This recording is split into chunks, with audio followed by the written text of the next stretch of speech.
Hi guys, it's your girl again, Bola Tito Fatoki at Sped Every Day. I'm so happy to be here today. It's been a long time. I mean, it's been since last year, and it's been about a month that I made this video. And I want to use the opportunity to say Merry Christmas and Happy New Year to all of you. It's been one thing or the other, and guess what? I graduated with my master's degree in special education. I'm so thankful to all my subscribers for that. Thanks for all the knowledge learned on this platform that gave me the confidence and the courage and everything I also needed, to pass my exams, to write my papers, and to even take my discussions and all that. It's been such a beautiful time with everybody. Again, what do we do at Sped Every Day? Of course, this is a platform where we'll learn, where we'll assist and help our children or individuals with special needs, our beautiful ones, our beautiful kids with special needs. We help them with life skills. We help them with so many things, social skills, emotional skills, and how to assist them in learning as well, both academically and in every area of life. And of course, our main goal and focus is independence. How do these kids attain independence when we're not there, when we're gone? How do we help them attain independence? That's what Sped Every Day is for, And of course, let me just recap. Last year, we had a lot of guests, special guests on this platform that helped us out. We had speech therapists, we had teachers, educators that helped us out. And I'm sure this year will be beautiful. I'm still creating plans on different topics, and I can assure you that it's going to be the bomb. And our kids will definitely benefit from this. We as parents, educators, friends, families would also benefit from this. Again, it's your girl, Bola Tito Fatoki. What are we talking about today? It's one question that confuses a lot of people. It's an area that confuses a lot of people around me. I've been hearing people ask me, people have been talking about it. And what is it? Tantrums, meltdown. What is the difference? Is meltdown the same thing as tantrum? Or is it different? Which one do we really need to know about? Or do we need to know about both of them? This evening, I'm going to be talking about tantrums and meltdowns. So let me start with tantrums, or what exactly is the difference? I would like to tell you today that tantrums is very significant to behavior. That is when a child has a behavior meltdown to be able to gain attention or to get a particular thing that a child really wants. At that point, tantrum is just that child trying to seek your attention, that child trying to get something from you, that child trying to escape a schedule or a routine or an assignment or something. That is tantrum, and it is always linked with behavior. It's a behavior problem. But focus tonight will be meltdown. A lot of parents and educators confuse both meltdown and tantrum, and it's difficult to be able to assist our children with special needs, especially the ones with autism, especially our individuals with autism. So meltdown at this time is when children cannot even control their behavior. They do not have what it takes, or it's beyond behavior. It's more of sensory. It's more of the disability of that child. That is when you actually know that, okay, my child is an individual with autism, my child is an individual with disability. That the meltdown period is out of control for a child that really has meltdown. So unlike tantrum, when your child, let's say for example, the child is seeking a toy and you give it to that child, if it's a tantrum, it stops. At the point when you realize that this is not stopping or this hasn't stopped, then you need to know that at that point, this is not a tantrum and this is a meltdown. And how do we know? Most times when our individuals with disability have a meltdown, they scream, they throw stuffs around, they do like they have a lot of involuntary action.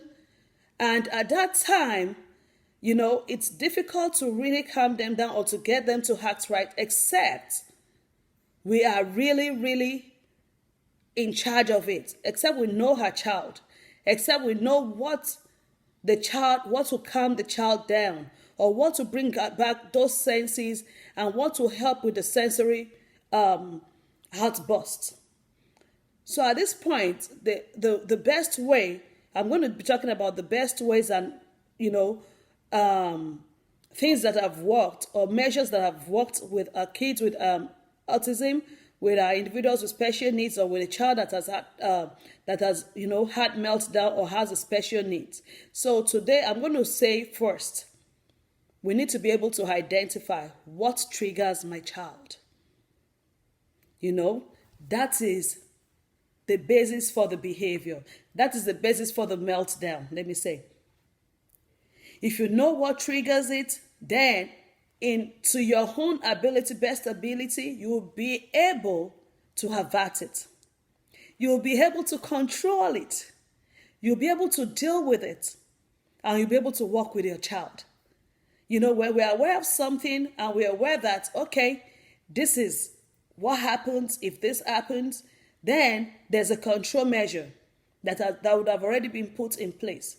And some of the examples of things like this, because as parents, we may not even know, is your child may not like a crowded environment. Your child may not like noise. Your child may not like unplanned schedule, or even impromptu meetings, or strangers.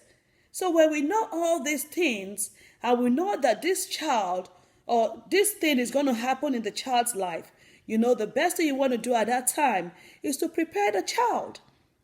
So that, I would say to avoid such, because for parents at times, this meltdown can be kind of embarrassing. But when we already know and we know the trigger already, we are curbing whatever thing that would get our child to have meltdowns, especially in public. And then, most times, depending on that child, it may go beyond what is being expected. It may be uncontrollable at that time, and then you are in a fix. And of course, for some of us parents, a lot of us don't do well in the public when people are looking around. They're trying to people are confused. They want to, that child is throwing tantrum, that child is spoiled, because they don't even know our child. So we want to really understand and focus on the trigger of the behavior of the meltdown in order to be able to help our child. Then while we know that, we also need to be aware of the comforting measures. What are the things I can do to help my child? I've spoken with parents, and some of them told me, at times they just need to rub on the child. Some of them have weighted blankets. For the first time also, I saw a weighted blanket, and I was able to feel it. And it's more to me, it calmed me down myself, even without a meltdown, because it made me feel the pressure of my body. And it's like, when I had it on, I was imagining myself being massaged. So it was more like a weighted thing to let me, feel my body so I could focus on my body. And most times when this meltdown happened, it's like a lot of things going on in the brain. It's a lot of activities, like this is going that, this is going that. They're not even hearing what we are saying. It's a lot of noise in there. So at that point, we need a distressor. We need something to bring down the stress, because the child is stressed, really stressed at that time. So another thing I want us to have in mind is that we already know the trigger.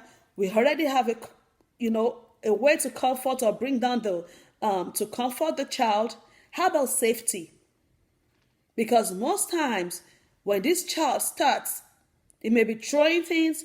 They may even throw themselves to the floor or running. And it's impromptu. So we need to ensure that wherever we are with our child, we already know and we fixed on the safety of the place. We already know, let's say I'm going for a party now. I'm already trying to see around me. If something happens, if this meltdown happens, where is the best place to go? Or how do I get my child there? Or you may even want to sit very close to that area. So we need to think safety all the time. And then we need to be able to know if, for example, we have kids, a lot of our children or individuals with autism and special needs, they don't like noise. So in order to avert or to trigger such, we already know that we can get headphones that are noise cancelling. So when they're in church, because at times the noise may be too much, and instead of having to hold on and then you have to struggle with that all day, we can actually get headphones that cancel noise around. And this will help the child and to help us as well to be able to keep track. And if those don't work, then we already have like maybe other measuring things, because like I always say here on Spedeveryday, every child is different. As a child does not like noise, some can deal with noise. Some child would even say they cannot put the headphones on because that's a trigger. So guess what? The most important thing with this is still knowing your child and knowing what works for your child. And even whatever thing I say now can either be, you can take out of it, you can add to it, you can try it and see if it will really work with your child. Then another thing, I spoke with a doctor friend of mine in the same area, and when he talked to me about carbohydrates and sugar, I'm like, oh wow, I didn't know that. It was the first time that I heard about carbohydrate being like a trigger and sugar being a trigger for anxiety, especially in our children with autism. So at that point, if it's something you've been looking at and you're not sure of what is really, the trigger of the meltdown, it may be the diet. It may be what they're eating. So you may want to look into that, as a parent. You may want to try it a little bit. If you've not figured it out, I may say, okay, maybe you want to take away some of the carbohydrates, or you want to take away some of the sugar and then put in more protein or any other of vegetables or fruits. And I know also that is difficult because once our kids, these children, I have a student that all he wants all the time is grapes. So imagine a child that eats grapes and then tries to eat some rice and now want to take a little bit of rice out. So I understand, parent, that this can be a lot. It's a lot. But we're still trying as much as possible, to help our children with independence. It's just because we cannot always be there. We're going to grow up, we're going to live one day. But we want to know that leaving these kids, they'll be able to handle to a certain point. And even if there's going to be help, it's going to be easy for those trying to help us to assist these children. Again, I want to focus on therapy, touching. I've realized that if for our kids with autism, with special needs, emotional disturbance, they don't like you touching them. Like, oh, it's just like me going in the crowd and somebody, hey, excuse me, ma'am. I'm going to, oh. So now imagine a child that already has his sensory parts escalates immediately. So we need to think about, okay, so how do we touch them?